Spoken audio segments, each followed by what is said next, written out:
പ്രിയപ്പെട്ട കുട്ടികളെ, അപ്പം നമ്മൾ കഴിഞ്ഞ ക്ലാസ്സുകളിലൊക്കെ പഠിച്ചത് ലേഖനങ്ങളൊക്കെ ആയിരുന്നു. അപ്പോൾ അതുകൊണ്ട് നമുക്ക് വല്ലാതെ പ്രയാസങ്ങളൊന്നും നേരിടേണ്ടി വന്നിട്ടില്ല. ഇനി നമുക്ക് പഠിക്കാനുള്ളത് ലേഖനം തന്നെയാണ്. അത് പത്രഭാഷയിലെ വൃഥാസ്ഥൂലത എന്നുള്ള ലേഖനമാണ്. അപ്പോൾ അതിനകത്തേക്ക് കുറച്ച് ഗ്രാമർ ഭാഗങ്ങൾ പത്രഭാഷയിലേക്ക് കടന്നു വരുന്ന തെറ്റായ പദപ്രയോഗങ്ങളും ഒക്കെയാണ് ഇതിനകത്തേക്ക് വരുന്നത്. അപ്പം അതുകൊണ്ട് നമുക്ക് കുറച്ച് ഗ്രാമർ ഭാഗം കൂടെ ഉൾപ്പെടുത്തിക്കൊണ്ടാണ് ഈ ലേഖനം പഠിക്കാൻ സാധിക്കുകയുള്ളൂ.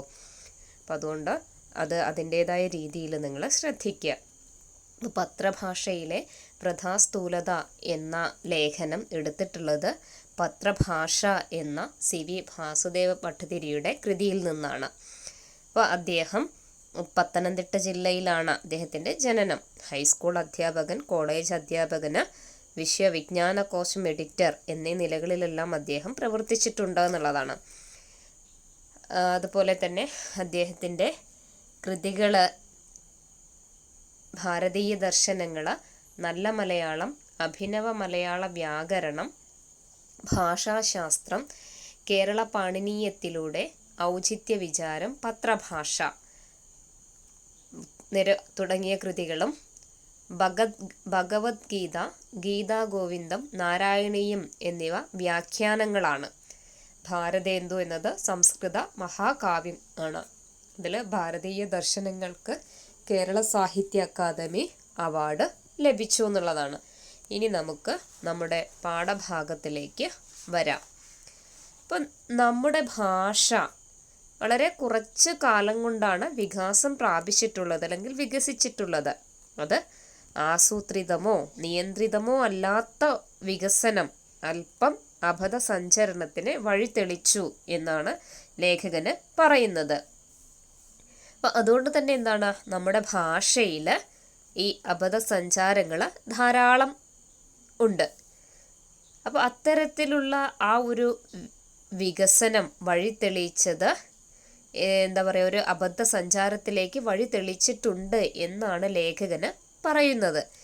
അപ്പോൾ പലതരത്തിലുള്ള വൈകല്യങ്ങൾ ഭാഷയിൽ വന്നു ചേർന്നിട്ടുണ്ട്. എന്നാൽ നമ്മളൊന്ന് മനസ്സ് വെച്ചാൽ അത്തരം പ്രശ്നങ്ങൾ പരിഹരിക്കാമെന്നാണ് ലേഖകന് സൂചിപ്പിക്കുന്നത്. അപ്പോൾ ഇത്തരത്തിലേക്കുള്ള വൈകല്യങ്ങളെല്ലാം ഭാഷയിലേക്ക് കടന്നു വരാൻ കാരണം തർജ്ജമ ആണെന്നാണ് അദ്ദേഹം പറയുന്നത്. അപ്പം അതിന് കാരണക്കാരായിട്ടുള്ള തർജ്ജമക്കാരാണ് എന്ന് ലേഖകന് പറയുന്നുണ്ട്. അപ്പം അദ്ദേഹം നിരീക്ഷിക്കുന്നത് അങ്ങനെയാണ്. അപ്പം ഏത് ഭാഷയ്ക്കും ചില സവിശേഷതകളുണ്ടല്ലോ. അപ്പോൾ അതത് ഭാഷയുടേതായ സവിശേഷതയാണ് അത്. അപ്പോൾ തർജ്ജമക്കാർ മറന്നു പോകുന്നു, ആ ഒരു കാര്യം തർജ്ജമക്കാർ മറന്നു പോകുന്നു എന്നാണ് ലേഖകന് പറയുന്നത്. അപ്പോൾ ഭാഷയുടെ സവിശേഷതകൾ മറന്ന് സംസ്കൃതത്തെയും അതുപോലെ തന്നെ ഇംഗ്ലീഷിനെയും വേണ്ടതിലേറെ ആശ്രയിച്ചു നാം മലയാളത്തെ വികൃതമാക്കിയിരിക്കുന്നു എന്നാണ് അദ്ദേഹം പറയുന്നത്. അപ്പോൾ നമുക്ക് പറ്റിയ തെറ്റുകളെന്ന് പറയുന്നത് സംസ്കൃതത്തെയും ഇംഗ്ലീഷിനെയും വേണ്ടതിൽ കൂടുതൽ നമ്മൾ ആശ്രയിക്കുന്നുണ്ട്. അപ്പോൾ അതുകൊണ്ടുണ്ടായ ഒരു ദോഷമാണ് മലയാളത്തിന് സംഭവിച്ചതെന്നാണ് ലേഖകന് പറയുന്നത്. അപ്പം മലയാളം വികൃതമാകാൻ കാരണം ഈ ഒരു ആശ്രയശീലമാണെന്നും അദ്ദേഹം നിരീക്ഷിക്കുന്നുണ്ട്. അപ്പോൾ അതിന് ചില ഉദാഹരണങ്ങൾ ലേഖകൻ ചൂണ്ടിക്കാണിക്കുകയാണ്. അപ്പോൾ ഇന്ന് നമ്മൾ ഉപയോഗിച്ച് വരുന്ന ചില പദങ്ങളാണ് ആ ഉദാഹരണങ്ങൾ. അപ്പോൾ ഇവിടെ ആ ഉദാഹരണങ്ങൾ ഏതൊക്കെയാണ് ഇവിടെ നമുക്ക് നോക്കാം. പോളറൈസേഷൻ, റീസോഷ്യലൈസേഷൻ, സ്റ്റൈലൈസേഷൻ അല്ലേ. ഇപ്പോൾ പോളറൈസേഷൻ എന്ന് പറഞ്ഞാൽ ധ്രുവീകരണവും, റീസോഷ്യലൈസേഷൻ എന്ന് പറഞ്ഞാൽ പുനഃസാമൂഹ്യവൽക്കരണം, സ്റ്റൈലൈസേഷൻ എന്ന് പറയുമ്പോൾ ശൈലിവൽക്കരണം. അപ്പോൾ തർജ്ജമ ചെയ്യുന്നത് ഇംഗ്ലീഷ് പദം അറിയാത്തവർക്കാണ് അതിൻ്റെ മലയാളം അവിടെ തർജ്ജമയിലേക്ക് കൊണ്ടുവരുന്നത്. അപ്പോൾ ഇതൊക്കെ എന്താണ്, ഒരു തർജ്ജമയിലൂടെ വന്ന കാര്യങ്ങളാണ്. അപ്പോൾ ഇതെന്താണെന്ന് മനസ്സിലാക്കണമെങ്കിൽ അതിനെക്കുറിച്ചിട്ടുള്ളൊരു വിശദീകരണം കൂടി ആവശ്യമായിട്ട് വരും. എന്താണ് ധ്രുവീകരണം? അപ്പോൾ ആ രീതിയിലേക്ക്. അപ്പോൾ ഇവിടെ ഈ ഇംഗ്ലീഷ് ഭാഷ മനസ്സിലാക്കാത്തവർക്ക് വേണ്ടിയിട്ടാണ് മലയാളം തർജ്ജമ ചെയ്യുന്നത്. അപ്പോൾ ആ മലയാളവും മനസ്സിലാകാത്ത വിധത്തിലേക്കാണ് തർജ്ജമക്കാർ കൊണ്ടുവരുന്നതും. അപ്പം ഇത്തരത്തിലുള്ള പരിഭാഷകളെല്ലാം നിരർത്ഥകമാണെന്നാണ് ലേഖകന് സൂചിപ്പിക്കുന്നത്. അപ്പം ഇത് മലയാള വ്യാകരണ സമ്മതമായിട്ടുള്ള പദമല്ലെന്നും അദ്ദേഹം സൂചിപ്പിക്കുന്നുണ്ട്. അപ്പോൾ സാധാരണയായിട്ട് നാം കേൾക്കുന്ന ഒരു പദങ്ങളെക്കുറിച്ചാണ് പിന്നീട് ലേഖകന് പറയുന്നത്. ആ പദങ്ങൾ ഏതൊക്കെയാണ്? ആ പദങ്ങളാണ് ജാള്യത, വേഗത, പ്രാധാന്യത. അപ്പം ഇതെന്താണ്? തെറ്റായിട്ടുള്ള പ്രയോഗമാണ്. നമ്മൾ ജാള്യത, വേഗത, പ്രാധാന്യത എന്നൊക്കെ പറയുന്നത് തെറ്റായ ഒരു പ്രയോഗമാണ്. അതിനെ നമുക്ക് എങ്ങനെ പറഞ്ഞാൽ മതി?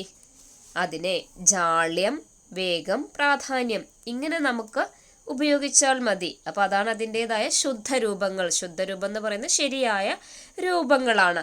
അപ്പോൾ അതുപോലെ തന്നെ ഉപയോഗിക്കുന്ന മറ്റ് ചില പദങ്ങളാണ് എന്താണ്? വാചാലത. വാചാലത എന്ന് പറയേണ്ട ആവശ്യമില്ല. അതിനെന്താണ്? വാഗ്മിത എന്ന് മതി. പിന്നെ സൗഹാർദ്ദപരമായ സംഭാഷണം എന്ന് പറയേണ്ട ആവശ്യമില്ല. അതെങ്ങനെയാണ്? സുഹൃത്ത് ഭാഷണം എന്ന് മതി. അപ്പോൾ ഇത്തരത്തിലേക്ക് ഇങ്ങനെ നമ്മൾ ഉപയോഗിക്കുമ്പോൾ ഇവിടെ അക്ഷരപ്പെരുപ്പം ഉണ്ടാകുന്നു, അതുപോലെ ദുഷ്പ്രതീതിയും ഉണ്ടാകുകയാണ് ചെയ്യുന്നത് എന്നാണ് ലേഖകന് പറയുന്നത്. അപ്പം നമ്മൾ പറഞ്ഞു അല്ലേ, വാഗ്മീകത, വാചാലത അങ്ങനെയൊക്കെ വരും, അതിൻ്റെ ആവശ്യമില്ല.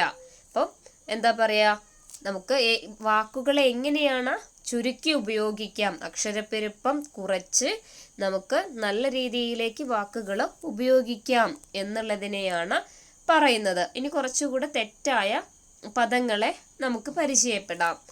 ഇവിടെ എന്താണ്? വിമ്മിഷ്ടം, അനിർവാര്യം, പർപ്പടകം, അതേപോലെ തന്നെ സ്വര്യം, ഇങ്ങനെ തെറ്റായ ചില പ്രയോഗങ്ങളുണ്ട്. അപ്പം അതിനെ നമുക്ക് ശരിയായിട്ട് എങ്ങനെ ഉപയോഗിക്കാം? അതിനെ വിമ്മിട്ടം, അനിവാര്യം, പപ്പടം, സ്വൈര്യം എന്നിങ്ങനെയാണ് ശരിയായ രൂപങ്ങൾ. അപ്പോൾ ഇങ്ങനെയൊക്കെ ഉപയോഗിക്കുമ്പോൾ ഇതൊക്കെ എന്താണ്? എഴുത്തിലാണ് കൂടുതലും വരുന്നത്. ചിലതൊക്കെ വാചിക വൃത്തിയിലും കടന്നു വരാറുണ്ട്. അപ്പോൾ ഇത്തരത്തിലുള്ള ചില ഉദാഹരണങ്ങൾ ചൂണ്ടിക്കാണിച്ചുകൊണ്ടാണ് പത്രഭാഷയിലെ തെറ്റുകൾ ലേഖകനെടുത്ത് പറയുന്നതും. പിന്നെ അതിലേക്ക് വരുന്ന മറ്റൊരു കാര്യമാണ് ലിപി വിന്യാസം അല്ലേ. അപ്പോൾ ഈ ലിപി വിന്യാസത്തിൽ വരുന്ന തെറ്റുകളെയും ലേഖകന് എടുത്ത് കാണിക്കുന്നുണ്ട്. നമുക്കിങ്ങനെ ഉദാഹരണങ്ങളിലൂടെ മാത്രമേ ഈ ഒരു ലേഖനം പഠിക്കാനും സാധിക്കുകയുള്ളൂ. അപ്പോൾ അതിൽ സൂര്യൻ, പർവ്വതം, തത്വം, അർത്ഥം, അധ്യാപകൻ ഈ പദങ്ങളൊക്കെ എന്താണ്? ആദ്യം ഉപയോഗിച്ചിരുന്ന ആ ഒരു രീതിയാണ്. അതിനെ പിന്നീട് നമ്മൾ അതിനെ എന്താണ് ലളിതമായ രീതിയിലേക്ക് എങ്ങനെ ഉപയോഗിക്കാൻ തുടങ്ങി അല്ലേ. അപ്പം നിങ്ങൾ അതിൽ കൊടുത്ത പദങ്ങൾ ശ്രദ്ധിച്ചാൽ നിങ്ങൾക്ക് മനസ്സിലാവും.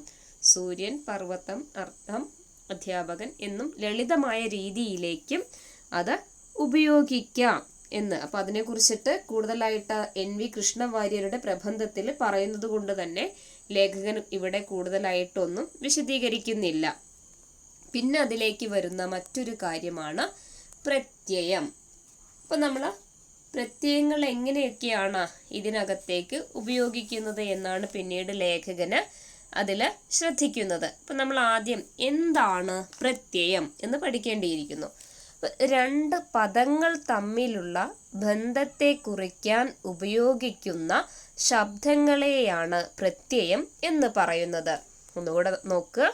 രണ്ട് പദങ്ങൾ തമ്മിലുള്ള ബന്ധത്തെ കുറിക്കാൻ ഉപയോഗിക്കുന്ന ശബ്ദങ്ങളെയാണ് പ്രത്യയം എന്ന് പറയുന്നത്. ഇനി ഒരു ഉദാഹരണം അതിനകത്ത് ഞാൻ കൊടുത്തിട്ടുണ്ട്. അവൻ, കുട അല്ലേ. ഞാൻ കളർ മാറ്റി എഴുതിയിട്ടുള്ള ആ ഒരു വാക്ക് ശ്രദ്ധിക്കുക. അവൻ, കുട ഈ രണ്ട് പദങ്ങളും പരസ്പരം ബന്ധമില്ലാത്തതാണ് അല്ലേ. അവൻ, കുട എന്ന് പറഞ്ഞാൽ നമുക്ക് എന്തെങ്കിലും വ്യക്തമായ ഒരു അർത്ഥം അതിൽ നിന്ന് കിട്ടുന്നില്ല. അപ്പം അതിനുള്ള വ്യക്തമായ ഒരു അർത്ഥം രണ്ട് പദങ്ങൾ അതിൽ നിന്ന് നമുക്ക് കിട്ടണം. അപ്പം അതിന് വേണ്ടിയിട്ട് എന്താണ്, ഇവയെ ബന്ധിപ്പിക്കാൻ ആയി ഇടയ്ക്കൊരു ശബ്ദം നമ്മൾ ചേർക്കേണ്ടിയിരിക്കുന്നു. അങ്ങനെ നമ്മൾ ചേർക്കേണ്ട ശബ്ദമാണ് ഒരു പ്രത്യയമാണ് ൻ്റെ എന്ന്. അപ്പോൾ ഇവിടെ ൻ്റെ എന്ന ശബ്ദം ചേർക്കുമ്പോഴാണ് അവൻ്റെ, കുട ഉണ്ടാകുന്നുള്ളൂ. അവൻ കുട എന്നതിൻ്റെ കൂടെ എന്താണ് എൻ്റെ എന്ന ശബ്ദം ചേർക്കുമ്പോഴാണ് അവൻ്റെ കുട എന്നാവുന്നുള്ളൂ. അതുപോലെ തന്നെ നമ്മൾ മറ്റൊരു ഉദാഹരണം നോക്കിയാൽ അവൾ കുട. അപ്പോൾ അവൾ കുട എന്ന് പറയുമ്പോഴെന്താണ് അവിടെ ഉടേ എന്ന പ്രത്യയമാണ് ചേർക്കേണ്ടത്. അവളുടെ കുട. അപ്പോൾ ഇതാണ് പ്രത്യയം. രണ്ട് പദങ്ങൾ തമ്മിലുള്ള ബന്ധത്തെ കുറിക്കാൻ ഉപയോഗിക്കുന്ന ശബ്ദങ്ങളെയാണ് നമ്മൾ എന്ത് പറയുന്നത്? പ്രത്യയം എന്ന് പറയുന്നത്. അപ്പോൾ ആ ഒരു ഉദാഹരണം കൂടെ വരുമ്പോൾ നിങ്ങൾക്ക് കുറച്ചുകൂടെ കാര്യങ്ങൾ മനസ്സിൽ ആയിട്ടുണ്ടാകും എന്ന് വിചാരിക്കുന്നു. പിന്നെ അതിലേക്ക് വരുന്നതാണ് എന്താ? ഇൻഫീരിയോറിറ്റി കോംപ്ലക്സ് അഥവാ അപകർഷതാബോധം. അല്ലേ? നമ്മൾ സാധാരണയായിട്ട് നമ്മൾ കേൾക്കുന്ന ഒരു വാക്കാണ് അല്ലേ? എന്താണ് ഇൻഫീരിയോറിറ്റി കോംപ്ലക്സ് അഥവാ അപകർഷതാബോധം? അതിൻ്റെ മലയാളം തർജ്ജമയാണ് അപകർഷതാബോധം. അപ്പോൾ ഇവിടെ നമുക്ക് ആവശ്യമില്ലാത്ത ഒരു വലിച്ചു നീട്ടൽ ഇതിനകത്തേക്ക് കടന്നു വരുന്നുണ്ട്. ആ ഒരു കാര്യത്തെയാണ് ഇവിടെ ലേഖകന് നിരീക്ഷിക്കുന്നത്. അപ്പോൾ ഇവിടെ ഇതൊരു പരിഭാഷ എങ്ങനെയാണ്, എന്നാൽ അതിൻ്റെ ആവശ്യമില്ല എന്നുള്ളതാണ്. അപ്പോൾ ശരിയായ രീതിയിൽ എങ്ങനെ ഉപയോഗിക്കാം? അപകർഷബോധം എന്നതാണ് ശരിയായ രൂപം. അപകർഷതാബോധം എന്നത് തെറ്റായ രൂപമാണെന്നും അപകർഷബോധം എന്നുള്ളതാണ് ശരിയായതും. അതുപോലെ തന്നെ അപ്പം അവിടെ അനാവശ്യമായിട്ട് വന്ന ത എന്നത് അനാവശ്യമാണ്. അങ്ങനെ ഒരു അക്ഷരത്തിൻ്റെ ആവശ്യം അവിടേക്ക് വരുന്നില്ല. അതുപോലെ എന്താണ്? അവകൾ, ഇവകൾ, അല്ലേ? ഇവയിലെ കൾ എന്നതിൻ്റെ ആവശ്യമില്ല. ഇവിടെ അവ, ഇവ എന്ന് പറഞ്ഞാൽ മതി. അപ്പോൾ ആവശ്യമില്ലാതെ ഒരു കൾ എന്ന് വരികയാണ്. അപ്പോൾ ഇനി എന്താണ്? കൾ എന്നതിൻ്റെ ആവശ്യം അതിനകത്തേക്ക് കടന്നു വരുന്നില്ല. അതുപോലെ തന്നെ നമ്മൾ ഉപയോഗിക്കുന്ന കുറച്ച് വാക്കുകൾ കൂടി ഞാൻ ഇവിടെ താഴെ കൊടുത്തിട്ടുണ്ട്. അസൗകര്യങ്ങൾ, ഏർപ്പാടുകൾ, ചെലവുകൾ, ക്രമീകരണങ്ങൾ. അപ്പോൾ ഇവിടെ എന്താണ്? ഈ കൾ നമുക്ക് ആവശ്യമുണ്ടോ? ഇല്ല. ഇവിടെ നമ്മൾ അസൗകര്യങ്ങൾ എന്ന് പറയേണ്ട ആവശ്യമില്ല. അസൗകര്യം എന്ന് മതി. ഏർപ്പാടുകൾ എന്ന് വേണ്ട, പകരം ഏർപ്പാട്. ചെലവുകൾ എന്നുള്ളത് വേണ്ട, ചെലവ് എന്ന് മതി. ക്രമീകരണങ്ങൾ എന്നതിന് ക്രമീകരണം എന്നുപയോഗിക്കുന്നതാണ് ഉചിതം. അപ്പോൾ ഇവിടെ എന്താണ്? കൾ എന്നതിനോടുള്ള പ്രതിപത്തി ഒഴിവാക്കേണ്ടതാണെന്നാണ് ലേഖകൻ സൂചിപ്പിക്കുന്നത്. അപ്പോൾ ആവശ്യമില്ലാത്ത ചില വാക്കുകളോടുള്ള പ്രതിപത്തിയുണ്ട്. ആ പ്രതിപത്തി നമുക്ക് ഒഴിവാക്കേണ്ടതാണെന്ന് ലേഖകന് സൂചിപ്പിക്കുകയാണ്. അത് നമുക്കൊരു നല്ല രീതി അല്ല എന്നുള്ളതാണ് ലേഖകൻ ഇവിടെ പറയുന്നത്. ഇനി എന്താണ്? നമുക്കതിനകത്തേക്ക് നോക്കേണ്ട മറ്റൊന്നാണ് സംഖ്യാവാചകങ്ങൾ. അല്ലേ? പറയുമ്പോഴെന്താണ്? ബഹുവചന സൂചകമായ കൾ ഉപയോഗിക്കാറുണ്ട് ഈ സംഖ്യാവാചകങ്ങളിൽ. അപ്പം അതിൽ 2 പുസ്തകങ്ങൾ, 4 ദിവസങ്ങൾ, 10 വർഷങ്ങൾ, അല്ലേ? അപ്പം നമുക്കിവിടെ എന്താണ്? അപ്പോൾ ഒരു സംഖ്യ പറയുമ്പോൾ ബഹുവചന രൂപം പറയേണ്ടതില്ല. സംഖ്യ തന്നെ എന്താണ്? ബഹുവചന രൂപമാണ്. അപ്പം അതുകൊണ്ട് നമ്മൾ എങ്ങനെ പറഞ്ഞാൽ മതി? 2 പുസ്തകം, 4 ദിവസം, 10 വർഷം എന്നുള്ളത് മതി. അപ്പോൾ ആ ഒരു കാര്യം നമ്മൾ അവിടെ ശ്രദ്ധിക്കേണ്ടിയിരിക്കുന്നു എന്നുള്ളതാണ്. പിന്നെ വരുന്നത് എന്താണ്? നപുംസക വിശേഷങ്ങളോട് ഇവിടെ കൾ ചേർക്കേണ്ടതില്ല. നപുംസകങ്ങൾ വരുമ്പോഴും അതിനകത്തേക്ക് നമുക്ക് എന്താണ്? നപുംസകം അവ ബഹുവചനങ്ങളാണ്, എങ്കിലും ഏകവചനമായ വിശേഷണം ചേർത്താൽ മതി. അപ്പോൾ ആകർഷകങ്ങളായ വസ്തുക്കൾ, സുലഭങ്ങളായ സസ്യങ്ങൾ എന്നു വേണ്ട. എന്താണ്? ആകർഷകങ്ങളായ വസ്തുക്കൾ, സുലഭങ്ങളായ സസ്യങ്ങൾ എന്ന് വേണ്ട. പകരം എങ്ങനെയാണ്? ആകർഷകമായ വസ്തുക്കൾ, സുലഭമായ സസ്യങ്ങൾ. അപ്പോൾ അവിടെ ങ്ങൾ എന്നുള്ളത് ഒഴിവാക്കി. പകരം എന്താണ്? ആകർഷകമായ, അതേപോലെ സുലഭമായ ആ ഒരു രീതി മതി. പിന്നെ പ്രാസംഗികമായിട്ട് പറയട്ടെ, അല്ലേ? അട്രാക്റ്റീവ് എന്ന അർത്ഥത്തിൽ ആകർഷകമാണ് വേണ്ടത്. അപ്പോൾ ഇവിടെ ആകർഷണീയം അല്ല. അപ്പോൾ ആകർഷകം ആകർഷിപ്പിക്കുന്നതും ആകർഷണീയം ആകർഷിക്കപ്പെടേണ്ടതുമാണ്. അപ്പോൾ ആകർഷകം എന്ന പദം പ്രയോഗിക്കുന്നതിലെ നേട്ടം ശബ്ദശുദ്ധി മാത്രമല്ല, ലിപിലാഭം അതുകൊണ്ടുള്ള സ്ഥലത്തിൻ്റെയും സമയത്തിൻ്റെയും ലാഭവും കൂടി ഇവിടെ പറയുകയാണ്. അപ്പോൾ ഇവിടെ ആകർഷകങ്ങളായ വസ്തുക്കൾ എന്ന് പറയുന്നത് തെറ്റായ രീതിയാണ്. പകരം ആകർഷകമായ വസ്തുക്കൾ എന്ന് മതി. അതുപോലെ എന്താണ്, സുലഭങ്ങളായ സസ്യങ്ങൾ എന്നുള്ളത് തെറ്റാണ്. സുലഭമായ സസ്യങ്ങൾ എന്നുള്ളതാണ് ശരി. അപ്പോൾ അതേപോലെ മറ്റൊരു തെറ്റായ പദപ്രയോഗമാണ് ആകർഷണീയം. ശരിയായത് ആകർഷകം എന്ന് മതി.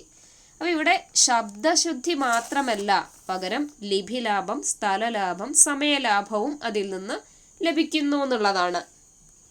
പിന്നീട് ഇവിടെ 4 വർഷങ്ങൾക്ക് മുമ്പ് രാഷ്ട്രീയപരം, സാമുദായികപരം, മതപരമായ കാര്യം, അതേപോലെ സൗഹാർദ്ദപരമായ സംഭാഷണം, ഇങ്ങനെയൊക്കെ പറയും. പക്ഷെ നമ്മൾ അതൊക്കെ എന്താണ്, തെറ്റാണ്. 4 വർഷങ്ങൾക്ക് മുമ്പ് എന്ന് വേണ്ട, പകരം എന്ത് മതി, 4 വർഷം മുമ്പ്. രാഷ്ട്രീയപരം എന്ന് വേണ്ട, പരം എന്നുള്ള ആ ഒരു പ്രയോഗം നമുക്ക് വേണ്ട. അത് പലപ്പോഴും എന്താണ്, ആവശ്യമില്ലാതെ പ്രയോഗിച്ച് കാണുന്ന ഒന്നാണ് രാഷ്ട്രീയപരം, സാമുദായികപരം എന്നൊക്കെയുള്ളത്. പകരം രാഷ്ട്രീയമെന്നും സാമുദായികമെന്നും പിന്നെ അതുപോലെ മതപരമായ കാര്യം, നമ്മൾ പരം വേണ്ട എന്ന് പറഞ്ഞു, അത് മതകാര്യം എന്ന് മതി. പിന്നെയോ സൗഹാർദ്ദപരമായ സംഭാഷണം, അങ്ങനെ വേണ്ട, നമുക്ക് സുഹൃത്ത് ഭാഷണം എന്ന് മതി. അപ്പോൾ ആവശ്യമില്ലാത്തൊരു പ്രയോഗമാണ് ഏത്, പരം എന്നുള്ളത്. അപ്പോൾ ഇവിടെ പറയുന്നത് പരം ചിലയിടത്ത് വേണ്ട അർത്ഥം മാത്രം സൂചിപ്പിക്കുന്നില്ല. അപ്പോൾ ഇവിടെ ആ ഒരു കാര്യത്തെയാണ് പറയുന്നത്. അപ്പം അതുകൊണ്ട് പ്രത്യയങ്ങൾ എങ്ങനെയാണ് തെറ്റായി ഉപയോഗിക്കുന്നത് എന്നാണ് ലേഖകൻ ഇതുവരെയുള്ള ആ ഒരു നിരീക്ഷണത്തിലൂടെ പറയുന്നത്. അപ്പോൾ ഇത്രയും കാര്യങ്ങളേ ഉള്ളൂ നമ്മൾ സംഖ്യാവാചകങ്ങളിൽ എങ്ങനെയാണ് തെറ്റായ പദപ്രയോഗങ്ങൾ വരുന്നതെന്നുള്ള ഒരു കാര്യത്തെയാണ് നമ്മൾ പറയുന്നത്. അപ്പോൾ ഇവിടെ രാഷ്ട്രീയപരം, പരം എന്നുള്ളത് എന്താണ്, പലപ്പോഴും ആവശ്യമില്ലാത്ത ഒരു പ്രയോഗമായിട്ടാണ് കണ്ടുവരുന്നത്. അതിൻ്റെ ആവശ്യം പ്രത്യയങ്ങളിൽ ഇല്ല എന്നാണ് പറയുന്നത്. അപ്പോൾ അതുകൊണ്ട് തന്നെ ഈ പ്രത്യയങ്ങൾ എങ്ങനെയാണ് തെറ്റായി ഉപയോഗിക്കുന്നത് എന്നാണ് ലേഖകൻ ഇതുവരെ പറഞ്ഞ കാര്യങ്ങളും. ബാക്കി അടുത്ത ക്ലാസ്സിൽ നോക്കാം.